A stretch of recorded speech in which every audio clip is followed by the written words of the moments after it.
Bismillahirrahmanirrahim. Assalamualaikum warahmatullahi wabarakatuh. Alhamdulillah, salatu wassalamu ala rasulillah Sayyidina Muhammad ibn Abdillah wa ala alihi wa ashabihi wa mawala wa la hawla wa la quwata illa billah amma ba'd. Sekarang kita masuk ke bagian mengenai am dan khas di dalam Al-Quranul Karim. Qad yakun, terkadang ciri tertentu yang menjadikannya bersifat umum. Yashmulu kullal afrad, yang mencakup atau meliputi semua individu, seluruh individu, au yashmulu, atau meliputi jami'al halat, semua keadaan. Namanya juga umum, berarti jangkauan menyeluruh ke sana maksudnya. Wa qad yakunu lahu, dan terkadang ketetapan agama itu memiliki ghayatun khassah, tujuan yang khusus.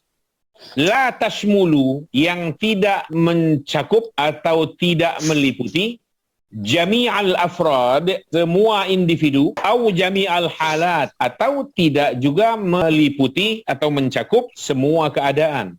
Jadi keberlakuannya keberlakuan secara khusus, tidak menjangkau semua dan tidak meliputi semua keadaan. Yang kita sampaikan ini sifatnya masih sangat abstrak, ngambang. Kita akan lihat, akan tahu apa pemetaannya pada saat kita sampai ke beberapa contohnya. Fima yali, di dalam hal yang berikut ini, suratun ammatun, gambaran yang bersifat umum, minal ammi wal khas, mengenai umum dan khusus, fil Qur'anil Karim, di dalam Al-Quranul Karim. Nah, kalau sudah masuk contoh, baru apa yang kita sampaikan barusan ini akan terlihat secara jelas di mana letak umum, dan ia mencakup secara menyeluruh, menjangkau secara menyeluruh individu-individunya atau satuan-satuannya, dan mana juga yang sifatnya khusus dan berlaku dalam skop atau skala yang juga khusus dan tidak berlaku umum. Kita lihat. Alba, bagian B. Siyagul umum. Siyagul umum itu artinya pola kata yang menunjukkan makna umum.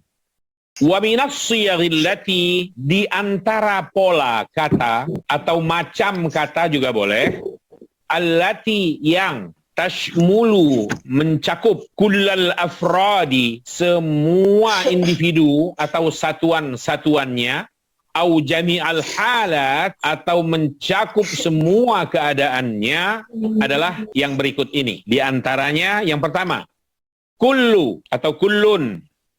Maksudnya begini, kalau menemukan kata kullun di dalam Al-Quran atau kullu di dalam Al-Quran, maka jangkauan kata kullu ini meluas dan sifatnya atau cakupannya sangat umum. Berlaku untuk setiap individu atau segala sesuatu atau segala keadaan.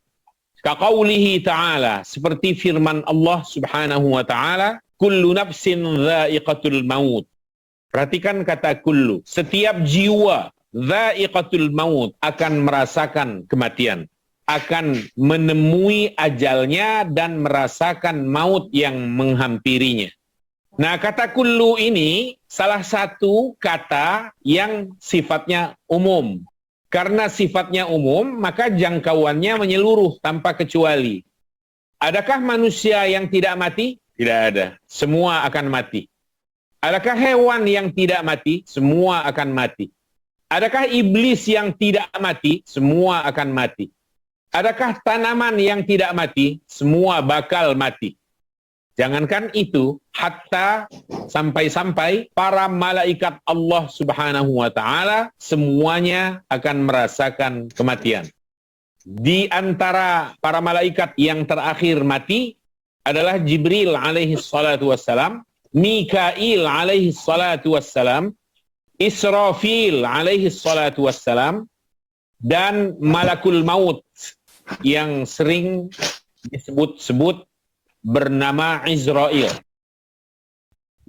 Inilah 4 malaikat Allah yang terakhir mati. Siapa yang mewafatkannya? Jawabannya Allah subhanahu wa ta'ala. Saking mutlaknya, saking maksudnya, kullu ini menjangkau semua. Mungkin muncul pertanyaan nakal, apakah Allah mati? Jawabannya ya enggak. Memang Allah nafas, memang Allah jiwa. Bukan. Allah itu zat yang tidak akan mati dan tidak pernah mati, tidak pernah diadakan, tidak dicipta, selalu ada. Maka tidak boleh ada pertanyaan, kalau Adam kan yang menciptakannya Allah. Allah sendiri siapa yang menciptakan? Nggak boleh ada pertanyaan itu. Kalau muncul sesekali dalam benak kita, dalam renung berpikir kita sedang diombang-ambingkan oleh iblis, dalam kesendirian, berpikir, jelang-jelang tidur mungkin, saat-saat di rumah sedang sepi, tiba-tiba terlintas hal-hal semacam itu. Jauh mengembara pemikiran, sehingga sampai pada pertanyaan seperti itu, ada hal yang mengusik. Manusia yang menciptakannya Allah, malaikat yang menciptakan Allah, tanaman hewan yang menciptakan Allah, langit bumi dan seisinya yang menciptakannya Allah. Lalu, Allah siapa ya yang menciptakannya? Rasul mengajarkan kepada kita semua, jika muncul pertanyaan semacam itu, maka jawablah, kata Rasul, ungkapkan dalam dirinya, qul amantu billah, katakanlah aku beriman kepada Allah. Tsumastaqim, kemudian teguhkan sendiri. Nggak bisa Allah dicipta. Allah itu maha pencipta. Allah itu tidak ada yang mengadakannya. Allah itu tidak dilahirkan. Maka kalau ada manusia yang dijadikan sebagai Tuhan, omong kosong itu.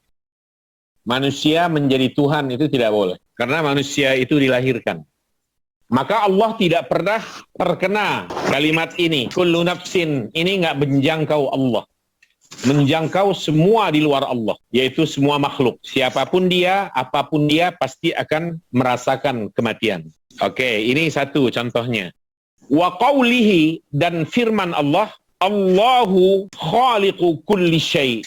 Allah itu adalah pencipta segala sesuatu. Kembali ke kata kullu syai', segala sesuatu. Apapun itu, maka yang menciptakannya adalah Allah. Kekufuran adalah sesuatu. Siapa yang menciptakannya? Allah. Keimanan sesuatu. Siapa yang menciptakannya? Allah. Ayam, ikan, siapa yang menciptakannya? Allah.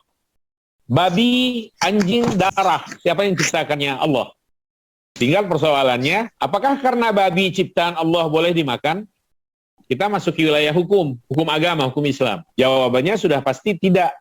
Artinya, jangan beralasan setiap sesuatu oleh karena semua adalah ciptaannya, maka kita boleh memakannya kalau itu hubungannya dengan makanan. Atau kalau itu minuman, kita boleh meminumnya. Nggak boleh, nggak bisa. Allah pencipta tidak dengan sendirinya menunjukkan boleh diperlakukan sesuka hati kita. Karena bersama dengan itu Allah juga menurunkan aturannya. Ciptakan kekufuran, Allah melarang kita kufur. Allah ciptakan keimanan, Allah perintahkan kita untuk beriman. Allah ciptakan ikan, ayam, dan sebagainya. Allah perintahkan kepada kita bahwa itu adalah makanan. Dan santaplah dengan halalan thayyiban. Tapi Allah juga menciptakan babi, minuman keras, anjing, darah, dan sebagainya. Apakah karena itu juga ciptaan Allah, dengan alasan itu kita boleh meminumnya? Maka jawabannya tidak. Allah melarangnya. Jadi tidak berbanding lurus antara Allah pencipta segala sesuatu dengan sesuatu itu berarti boleh dimakan, boleh diminum, dan sebagainya hanya karena alasan Allah juga yang menciptakannya. Nggak bisa seperti itu. Oke, ini kullu. Satu ya, yang pertama. Yang kedua, termasuk lafaz umum atau kata yang jangkauannya menyeluruh adalah al-mu'arrafu bi'al, yaitu kata ma'rifah dengan alif lam di depannya.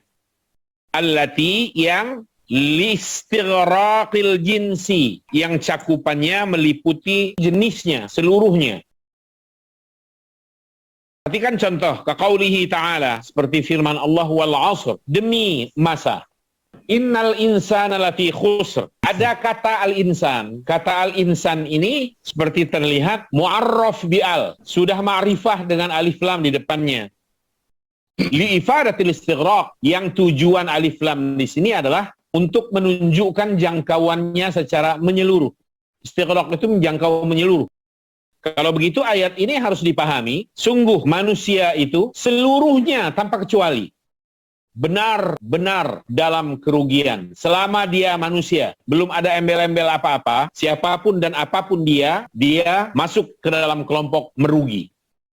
Tetapi segera setelahnya disusul dengan pengecualian dari Allah. Karena Allah juga yang menetapkan bahwa semuanya tadi itu dalam keadaan merugi. Siapa yang dikecualikan? Illal ladzina amanu, kecuali orang yang beriman, wa amilus solihat, dan beramal soleh. Ini bukan alternatif, tapi akumulatif. Bukan iman saja tanpa amal soleh, tapi iman dan amal soleh. Illal ladzina amanu wa amilus solihat wa tawasaw bil haqqi, dan mereka saling mewasiatkan, saling menasehati dalam kebenaran atau tentang kebenaran. Saling mengajak, saling mengingatkan menuju kebenaran. Wa tawasaw bis sabri, dan saling mewasiati, saling menasehati tentang kesabaran. Harus bersabar. Dalam taat harus sabar. Orang yang terkena musibah harus sabar. Orang yang menghindarkan diri dari segala maksiat harus sabar. 4 ini akumulatif. Illal ladzina amanu wa amilus solihat wa tawasaw bil haqq wa tawasaw bis sabr. Diri kita beriman agar kita tidak rugi. Diri kita beriman sekaligus diri kita mengupayakan amal yang saleh. Sekaligus kita ingatkan diri kita tentang kebenaran yang seharusnya diikuti. Dan yang keempat, ingatkan diri masing-masing tentang kesabaran. Sabar itu kata Ibnu Abbas ada 3. Sabar dalam ketaatan, sabar dalam menjauhkan diri dari maksiat, dan sabar dalam menerima atau menyambut musibah yang menimpa. Setelah ingatkan diri tentang 4 hal ini tadi agar kita masuk dalam kelompoknya, dan kita tidak termasuk orang yang merugi lagi, setelah itu ingatkan orang-orang di sekitar kita. Nah, baru keluar dari kerugian. Jika tidak, 4 ini tidak secara akumulatif terhimpun dalam diri seseorang, maka ia masih terjebak dalam kerugian itu. Masih masuk ke dalam innal insana lafi khusr. Benar-benar dalam kerugian. Karena kata al-insan itu cakupannya semua, menyeluruh. Yang dikecualikan oleh Allah adalah 4 hal ini. Jadi kalau ada orang yang beriman, tapi kelakuannya tidak menunjukkan imannya, dia masih merugi. Lanjut, ay kullu insan, setiap manusia. Bidalili qawlihi ta'ala, dengan dalil firman Allah, dengan dasar firman Allah, illal ladzina amanu, kecuali orang yang beriman. Jadi yang dikecualikan oleh Allah tidak lagi masuk ke dalam kelompok manusia yang merugi adalah jika ada 4 poin tadi terhimpun dalam diri seseorang. Yang ketiga sekarang, an-nakirah. Ini juga menunjukkan lafaz yang umum nih, yang jangkauannya menyeluruh. Nakirah fi siyaqin nafyi wan nahyi. Apa maksudnya? Kata yang nakirah tetapi dalam konteks yang ada dalam kalimat yang manfi atau manhi. Ada huruf nafinya atau ada huruf nahinya.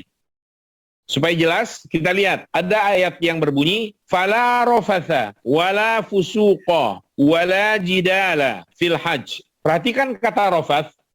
Kata rafath ini kan kata nakirah. Gak ada alif lam dia kan? Fusuq itu juga nakirah, tidak beralif lam. Jidal juga nakirah, tidak beralif lam. Tapi kan tidak sebatas berhenti pada nakirah. Lihat juga, adakah huruf nafi atau huruf nahi? Ternyata di sini ada, yaitu la, falanya itu, la-nya itu. Dan ini adalah la an-nafiyah, malah an-nafiyah lil jinsi. Kita pernah mempelajari ini ketika kita studi bahasa Arab. Ada la, namanya la an-nafiyah lil jinsi. La yang menafikan secara total, menyeluruh. Jadi kalau menemukan kata nakirah di dalam Al-Quran dan konteksnya adalah larangan atau peniadaan, maka sifat dari kata yang nakirah ini tadi atau larangan ini tadi berlaku sangat umum. Sehingga ayat ini kalau begitu bermakna fala rofatha, maka tidak boleh ada rofat. Sama sekali tidak dibolehkan ada rofat.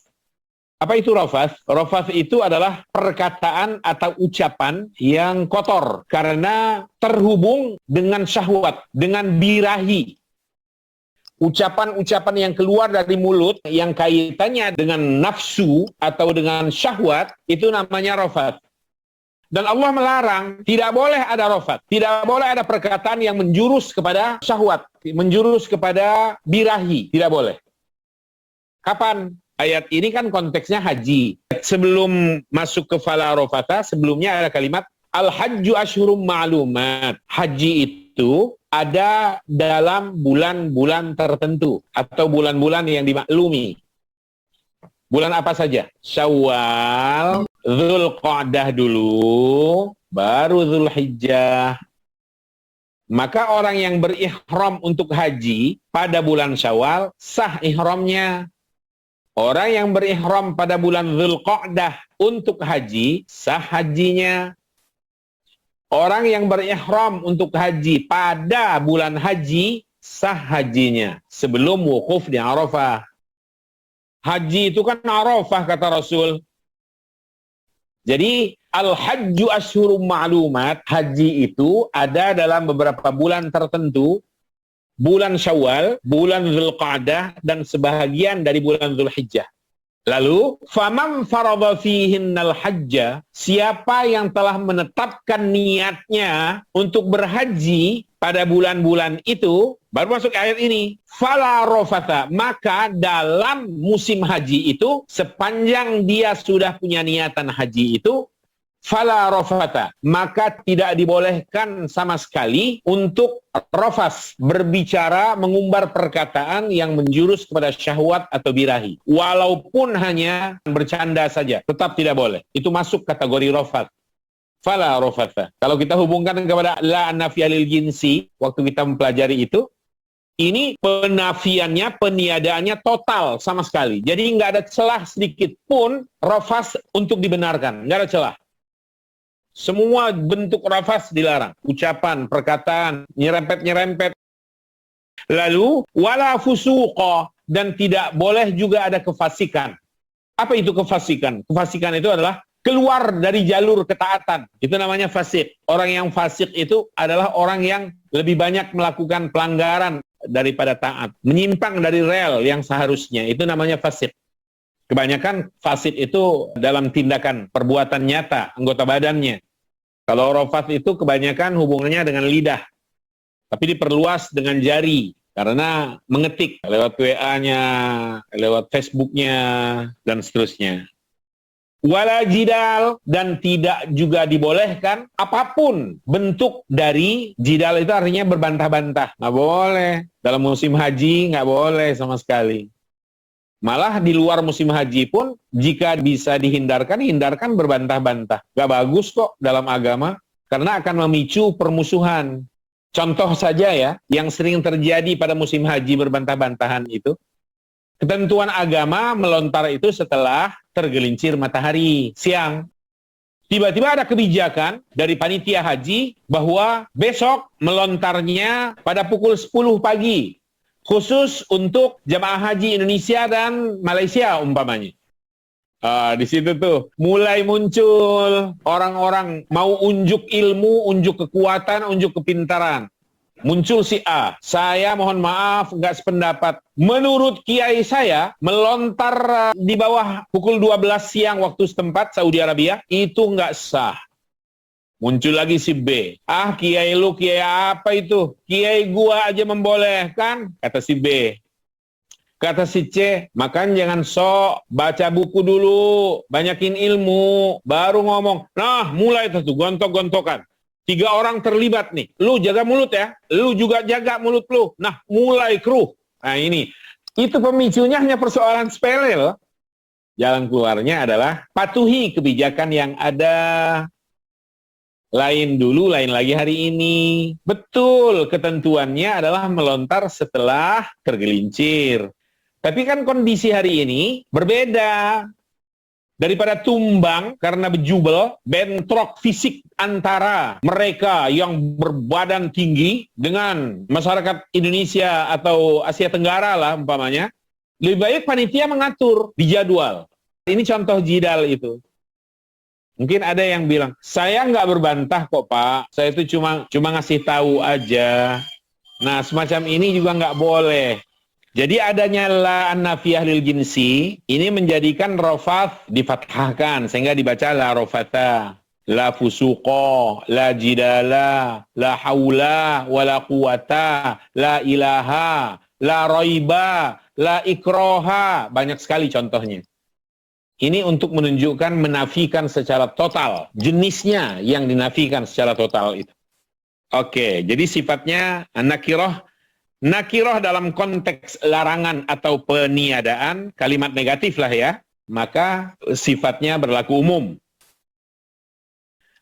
Contoh lain, wa qaulihi ta'ala, dan firman Allah, fala taqul lahuma uff, wa la tanharhuma, wa qul lahuma qawlan karima, dalam Al-Isra 23.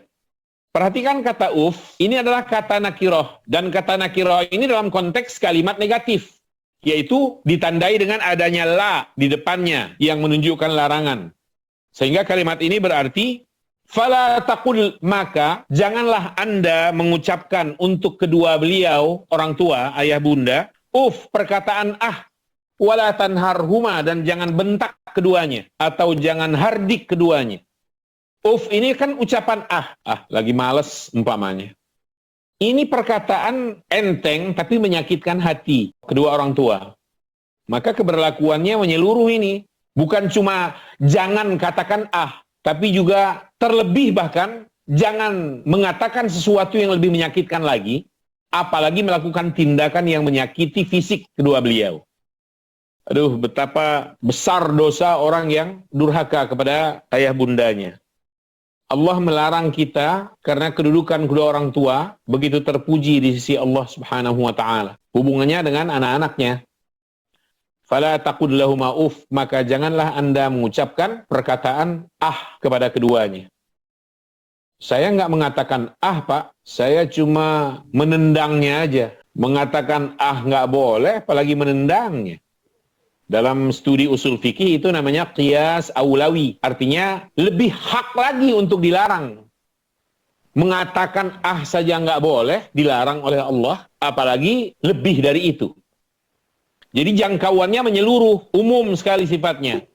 Perkataan yang menyakitkan, ringan, menengah, besar, teror mentalnya, menyakiti hatinya, menyakiti fisiknya. Semuanya sama, dilarang oleh Allah Subhanahu wa ta'ala. Yang keempat, kita lihat sekarang. Asma'us syarat, isim syarat. Di antara isim syarat itu adalah man dan ma. Kaqaulihi ta'ala, seperti firman Allah, faman hajjal baita, maka siapa saja yang berhaji ke Baitullah, awi atamara atau berumrah ke sana, fala junaha alaihi, maka tidak dilarang, tidak ada dosa sama sekali baginya, ayyat tawafa bihima, untuk bersa'i antara Safa dan Marwah. Bihimanya adalah Safa Marwah. Man ini sifatnya umum. Siapapun dia yang menunaikan haji atau umrah ke Baitullah, maka tidak dilarang, tidak ada dosa sama sekali baginya untuk bersa'i antara Safa dan Marwah. Kalau pertanyaannya, emang pernah dilarang kok di sini dikatakan tidak apa-apa? Bukannya sa'i antara Safa Marwah itu rukun? Rukun untuk haji, juga rukun untuk umrah.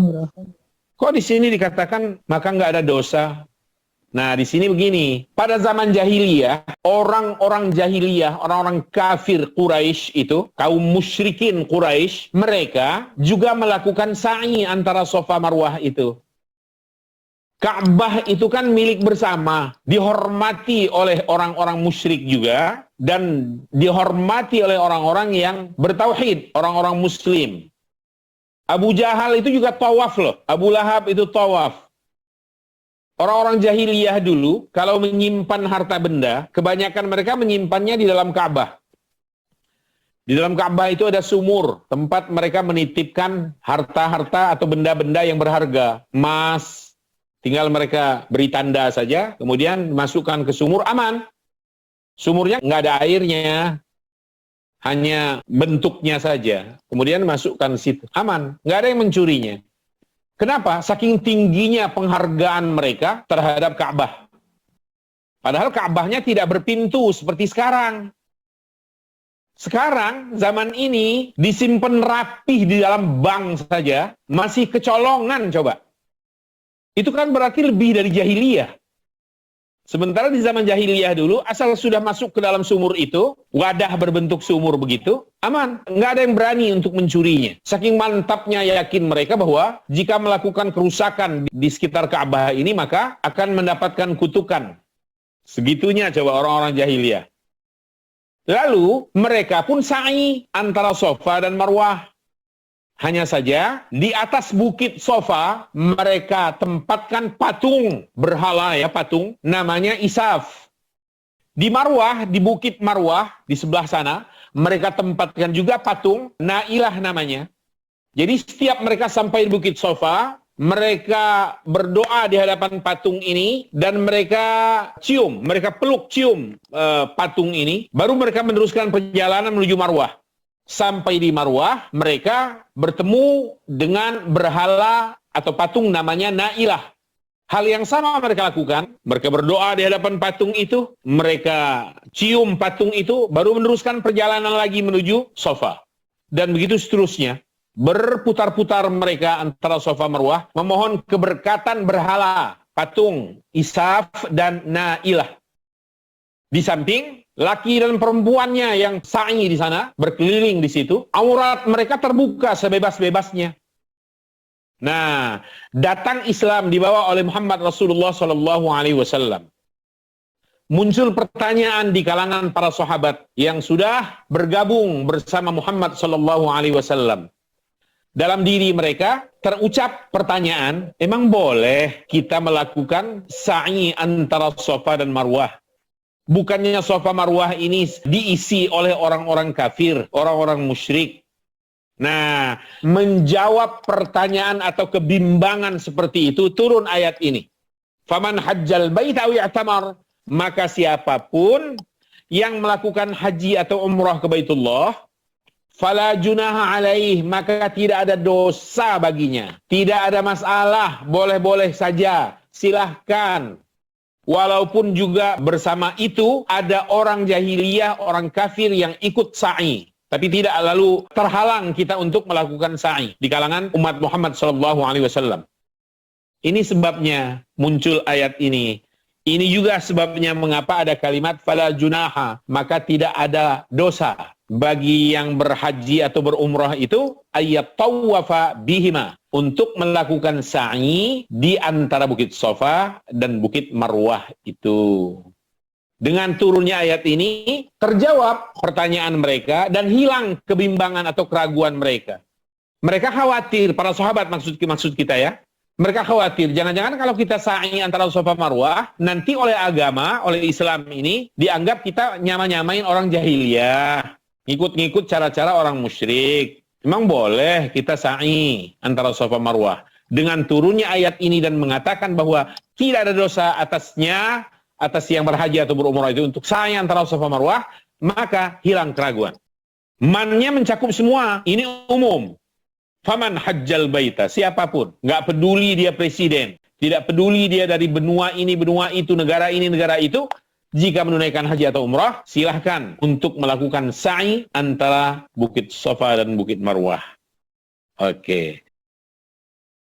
Nah, lihat isim syarat yang lainnya yang berlaku umum. Kaqaulihi ta'ala, dan firman Allah subhanahu wa ta'ala, wa ma taf'alu min khairi ya'lamhu Allah. Kebaikan apapun yang kalian lakukan, yang kalian perbuat, ya'lamullah, maka Allah pasti mengetahuinya. Kebaikan apapun. Apapun itu, kecilnya, besarnya, rahasia, terbuka di depan umum, atau tidak sepasang mata pun yang menyaksikan kita berbuat kebaikan, dan remeh-temeh menurut anggapan kita, tapi Allah tahu. Jadi ma-nya ini berlaku umum sifatnya. Apapun. Apapun. Kecilnya kebaikan itu, menengahnya kebaikan itu, besarnya kebaikan itu, dilakukan oleh orang pelakunya di hadapan umum, atau dilakukan oleh seseorang dalam keadaan sunyi, sepi, sendiri, tidak ada yang menyaksikannya selain Allah, maka Allah pasti mengetahuinya.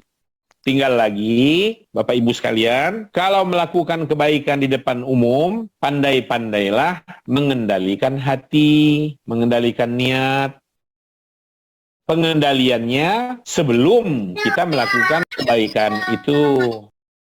Tujuannya apa? Kenapa harus mengendalikan hati? Ya, karena kita melakukan kebaikan itu di depan orang, depan umum. Tujuannya supaya kita tidak terperangkap atau terjebak dalam riya. Itu maksud kita, kendalikan hati. Tapi kalau sudah pengendalian hati, sudah ada pengendalian hati, apapun penilaian orang di luar diri kita atas perbuatan baik yang kita lakukan secara terang-terangan terbuka, itu nggak ada persoalan. Karena hati kita hanya ada dalam genggaman ilahi, bukan di tangan orang. Apakah riya? Orang yang berinfak ke masjid, tapi kepada pengurus masjidnya minta namanya supaya diumumkan di depan publik pada hari Jumat. Belum tentu, tergantung niatnya. Ada si A, sebutlah begitu, datang ke pengurus masjidnya. Dia bilang, Pak pengurus, ini ada sedikit rezeki Allah, mudah-mudahan bermanfaat buat masjid ini. Karena saya lihat ada yang perlu dibereskan itu, tangganya mungkin rusak dan sebagainya. Atau ada kebutuhan di dalam masjid itu, mudah-mudahan bisa tercover oleh sumbangan saya yang tidak banyak ini. Cuma satu permintaan saya, Pak pengurus, tolong hari Jumat depan nama saya diumumkan. Kalau bisa, ya urutkan di nomor 1 aja, nggak apa-apa, Pak. Sumbangan yang masuk pada pekan ini. 1, atas nama si A, berjumlah sekian M, umpamanya.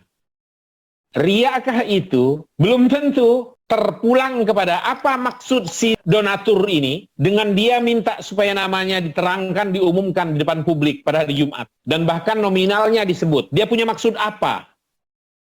Maka tadi di awal kita sampaikan, ketika melakukan kebaikan di depan publik, depan umum, maka kendalikan hati. Boleh jadi niat si A ini adalah ingin menjawab dan mematahkan praanggapan selama ini yang masuk ke kupingnya bahwa dirinya pelit, gak pernah nyumbang masjid ini. Padahal sebenarnya boleh jadi sudah nyumbang, cuma tidak ke masjid itu, nyumbangnya ke masjid ono. Untuk suatu hari nanti baru ke sini gitu loh. Tiba-tiba desas-desus tidak mengenakan, suara-suara mengatakan, wah, Bapak si A itu memang orang punya sih, cuma pelitnya minta ampun, mana ada dana yang masuk. Nah, suatu hari rezeki Allah sudah cukup untuk dia alirkan ke situ. Dalam hatinya, mudah-mudahan menjawab dan mematahkan anggapan umum selama ini kalau saya pelit. Ini satu. Yang kedua, saya punya niatan, ya Allah, dengan begini ini, dengan mengumumkannya nanti, menjadi pelajaran buat orang lain, agar supaya jangan segan-segan untuk berdonasi di masjid ini, atau menyumbang untuk maslahat masjid ini, karena saya lihat puluhan tahun masjid ini nggak jadi-jadi. Nah, untuk menjadikan pelajaran buat mereka, supaya tergerak mereka, niatan begitu, itu sudah menjauhkan dirinya dari riya. Nah, maka persoalan riya dan tidak riya ini, pertama pulangkan ke niat pelakunya. Yang kedua, orang luar diri kita sama sekali tidak punya hak untuk memberikan penilaian bahwa si A atau si B itu adalah telah berbuat riya. Yang tahu kalau itu riya adalah diri orang ini, karena dia yang punya hati, dengan Allah Subhanahu wa Ta'ala yang maha mendengar jeritan hati. Contoh kedua ya, contoh saja. Saya memberi kado berbentuk barang kepada seseorang, teman lah umpamanya. Kemudian kartu nama saya tempelkan di bagian permukaan kado itu. Apakah ini riya? Belum tentu. Kita nggak punya hak sama sekali untuk memberikan penilaian, pakai kartu nama segala. Boleh jadi tujuan dia dengan nama itu untuk mengingatkan kawannya bahwa ini loh aku kawan lamamu, nggak pernah lupa kepadamu, ini dia nih, kalian ada alamatnya. Niatan yang positif. Yang negatif itu kita yang menilai bahwa itu ria. Maka jangan terburu nafsu, terlalu cepat memuntahkan penilaian bahwa si A itu ria atau si B itu telah berlaku ria. Karena belum tentu. Maka dalam berbuat baik itu, dua-duanya, artinya dua-duanya rahasia maupun terbuka, itu dua-duanya boleh. Tapi kalau ditanya mana yang lebih baik, pasti yang rahasia itu yang lebih baik. Ini berlaku untuk semua ibadah, bukan cuma masalah sedekah, infak, zakat, dan sebagainya. Berlaku untuk semua ibadah. Oke, selanjutnya.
Selanjutnya, wayang qasimul ammu ila thalathati aqsam. Kata atau lafaz yang umum itu terbagi 3.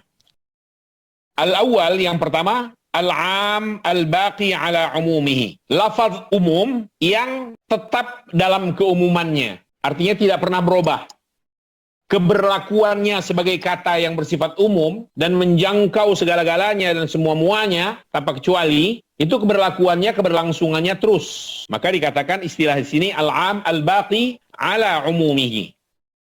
Wa hadza katsir fil Qur'an. Dan yang seperti ini banyak contoh ayatnya di dalam Al-Qur'anul Karim. Di sini diberikan contoh, wallahu bikulli syai'in alim. Allah itu terhadap segala sesuatu maha mengetahui. Perhatikan kulli syai'. Kata kulli, kullun itu kan kata yang menunjukkan umum. Semua tanpa kecuali, keberlakuannya menyeluruh. Karena hubungannya dengan Allah Rabbul Izzah di sini, maka keberlakuannya juga kekal, abadi. Wallahu bikulli syai'in alim. Dan Allah itu terhadap segala sesuatu maha mengetahui. Adakah sesuatu yang tidak diketahui Allah? Tidak ada. Di dasar dan relung hati manusia Allah tahu? Allah tahu. Maka ada ayat yang berbunyi, ya'lamus sirra wa ma yakhfa. Allah mengetahui rahasia, wa ma yakhfa, dan apapun yang tersembunyi melebihi rahasia. Di dalam diri kita ini, setiap kita pasti ada rahasia, pasti, nggak bisa tidak. Tapi Allah tahu. Orang itu yang menyimpan rahasia tahu. Sumber rahasianya tahu.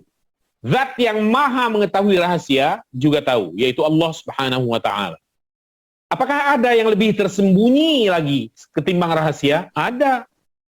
Kita pun nggak tahu. Kapan kita mati tahu? Nggak tahu. Mau ngomong apa kita jam segini pada 5 tahun yang akan datang udah tahu belum? Nggak tahu kita. Tapi Allah sudah tahu. Allah maha tahu bakal ngomong apa kita 5 tahun ke depan, jam segini, hari seperti ini. Nah, jadi pengetahuan ilahi kalau begitu menjangkau segala sesuatu. Maha benar Allah dengan firman-Nya, wallahu bikulli syai'in alim. Nah, di sini segala sesuatu bersifat umum dan berkelanjutan tanpa ada batas waktu, tidak disekat oleh situasi apapun. Namanya al-am al-batni ala umumihi. Hal yang sifatnya umum dan kekal keberlakuannya atau tetap dalam keumumannya, tidak berubah. Contoh lain, wa qaulihi ta'ala, dan firman Allah, wala yadhlimu rabbuka ahada. Yang mana coba kata yang sifatnya umum? Ahada. Ahada. Kenapa itu pilihannya? Nakirah fi siyaqi an-nafyi. Fi siyaq itu artinya dalam konteks. Fi siyaqin nafyi, dalam konteks huruf nafi atau kalimat negatif. Emang kalimat ini negatif? Ada huruf nafinya enggak? Ada. La. Wala yadhlimu rabbuka ahada. Dan Tuhanmu, Rabbmu, tidak berlaku aniaya kepada siapapun. Dan Tuhanmu tidaklah menganiaya seseorang pun. Siapapun dia, Allah nggak pernah. Jadi siapapun orangnya, ahadan ini masuk ya, umum sifatnya. Apakah dia orang yang muslim, mukmin, kafir, fasik, pelaku dosa, ya, jahiliyah, zaman dulu, zaman sekarang, orang yang banyak melakukan kerusakan di muka bumi ini, masuk semua dalam ahad, kata ahadan. Siapapun dia maksudnya. Dan Allah tidak pernah berlaku aniaya kepada siapapun. Nggak pernah. Kalau ada orang yang mengatakan, nanti kan ada yang disiksa di neraka, berarti Allah berlaku aniaya. Enggak, Allah tidak aniaya. Yang mau masuk neraka itu siapa? Allah inginnya kita nggak masuk neraka. Manusia ini maksudnya. Allah tidak ingin kita masuk neraka.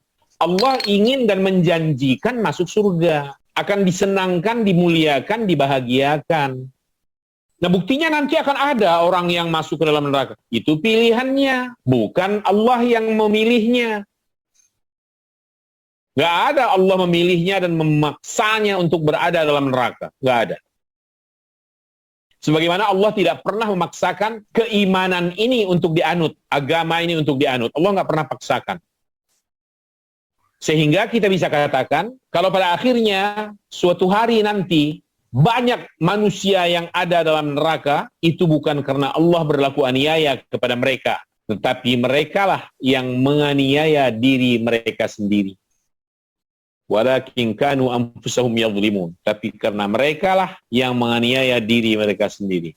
Kok begitu penilaiannya? Ya, karena Allah sudah lebih awal memberikan cara menjalani hidup agar tidak masuk ke dalam kelompok itu. Coba, begini loh gambaran secara garis besar ya. Allah ciptakan kehidupan. Dalam kehidupan ini ada manusia di antara makhluk yang diciptakannya. Hiduplah di muka bumi Allah ini. Agar dapat hidup, bertahan dan berjalan, maka Allah siapkan segala macam sandang, pangan, papan. Kebutuhan primernya semua dipenuhi. Allah kirim oksigen, Allah ciptakan air, Allah berikan api, Allah berikan papan kayu, Allah berikan besi, Allah berikan segala macam makanan, Allah berikan segala macam minuman dengan batasan ini nggak boleh, selain itu boleh. Cukupkah hanya dimensi itu agar hidup ini lurus? Tidak. Allah tetap memberikan rambu-rambu bahwa kalian, wahai manusia yang hidup di bumiku dan aku yang menghidupkan kalian, ikuti caraku, petunjukku agar kalian bisa hidup dengan baik. Patuhi segala keinginanku. Kalian mesti sholat 5 waktu agar nggak putus hubungan kalian denganku. Pada bulan Ramadan kalian wajib berpuasa kecuali yang udzur syar'i. Yang udzur syar'i ada caranya sendiri. Yang berkemampuan secara harta bendawi, dia telah wajib untuk zakat atau menunaikan haji atau umrah. Selebihnya amalan-amalan sunnah. Agar ajaran ini bisa sampai kepada umat manusia yang hidup di muka bumi, maka Allah memilih utusannya dari kalangan manusia. Maka para rasul itu adalah kalangan manusia yang terpilih. Namanya juga Al-Mustafa. Apa arti Al-Mustafa? Yang terpilih. Siapa yang memilih? Allah. Kepada utusan yang sudah dipilih dari kalangan manusia, Allah pilih juga satu dari kalangan malaikatnya. Maka malaikatnya ada yang terpilih juga untuk menyampaikan apa mau Allah dalam kehidupan di bumi. Itulah Jibril alaihissalam membawa apa yang diinginkan oleh Allah ajarannya untuk disampaikan kepada Muhammad SAW. Diturunkanlah Al-Quran dengan perantaraan Jibril alaihissalam. Kita bicara umat Muhammad dulu. Jibril lalu mengajarkan kepada Muhammad cara ibadah sesuai dengan apa yang diinginkan oleh Allah. Allah itu hanya ingin disembah oleh manusia, oleh hambanya ini, sesuai dengan cara atau tempat atau waktu yang dikehendaki oleh Allah. Bukan mau kita. Supaya dibedakan dari keyakinan dan agama yang lain. Kalau kita, kalangan umat Muhammad SAW, ini tidak boleh beribadah kecuali sesuai dengan cara, tempat, waktu yang sudah ditetapkan sendiri oleh Allah Subhanahu wa taala melalui Jibril, melalui Muhammad SAW sebagai utusannya dari kalangan manusia. Penyimpangan dari cara itu Allah tolak.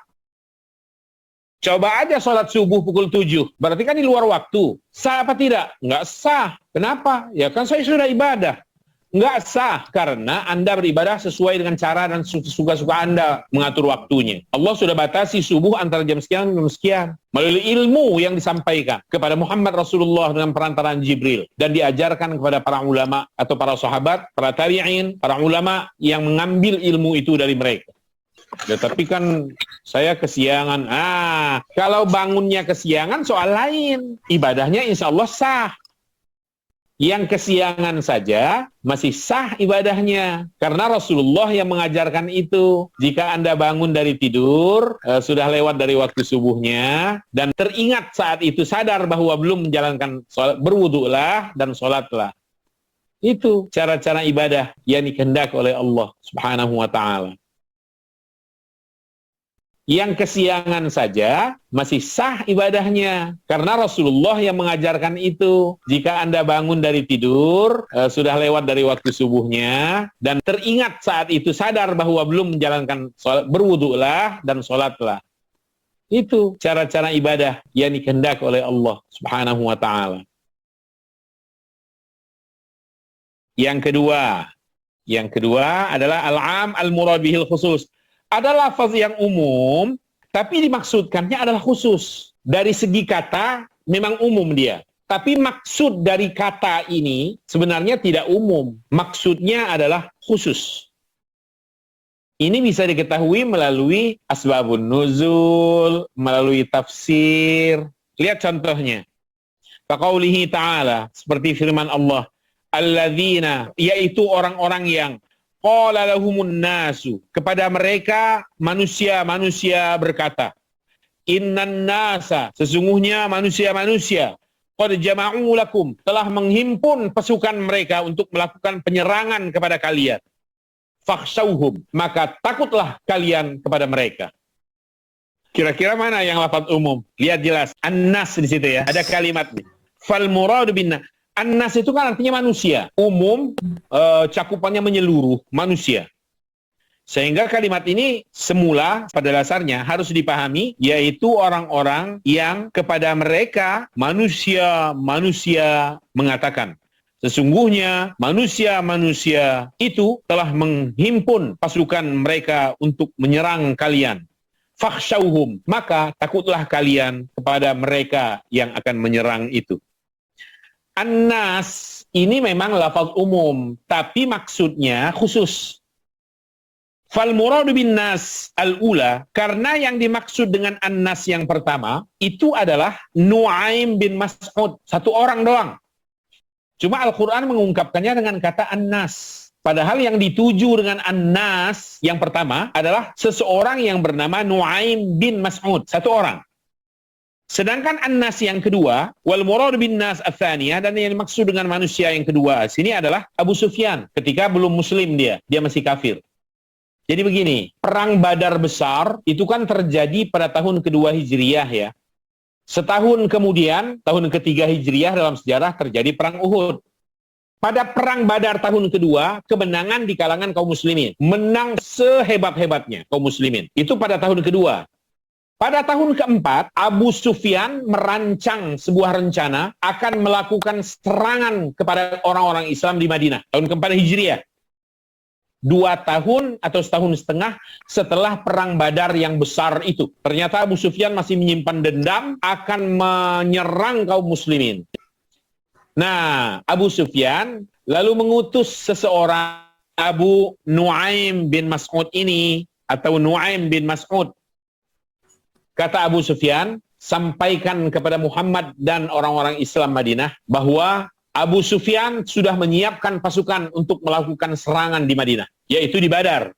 Badar itu kan sebuah tempat sebelum masuk ke gerbang Madinah, sebelah kiri jalan. Kalau mau masuk Madinah, kira-kira sekian kilo atau sekian belas kilo sebelum masuk ke gerbang Madinah, itu ada sebuah wilayah namanya Badar di sebelah kiri. Nah, di situ pernah terjadi perang Badar besar, yaitu tahun kedua Hijriyah. Abu Sufyan pada tahun keempat bermaksud melakukan serangan di Badar kembali. Ingin melakukan serangan dan memerangi kaum muslimin sekali lagi pada tahun keempat Hijriyah. Nu'aim diutus, kata Abu Sufyan, sampaikan berita kepada orang-orang Islam Madinah bahwa Abu Sufyan sudah siap dengan pasukannya untuk melakukan serangan. Datanglah Abu Nu'aim bin Mas'ud menyampaikan pesan ini kepada orang-orang Islam Madinah. Apa kata Nu'aim? Kalian harus hati-hati. Takutlah kalian. Orang Islam bilang, takut apa? Abu Sufyan sudah menghimpun kekuatan dan menyiapkan pasukan besar untuk melakukan serangan di Badar.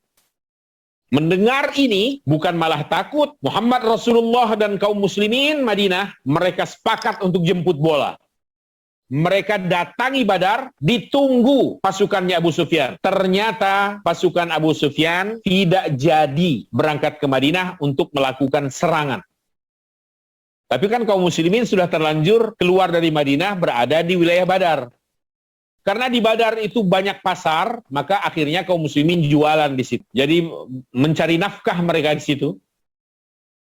Atas takdir Allah, ketetapan ilahi, kaum muslimin setelah beberapa hari berada di Badar, pulang kembali ke Madinah dengan membawa keuntungan, meraup dan membawa keuntungan yang sangat besar sekali. Nah, Bapak Ibu sekalian, Abu Sufyan ini itulah An-Nas yang kedua dalam ayat ini tadi.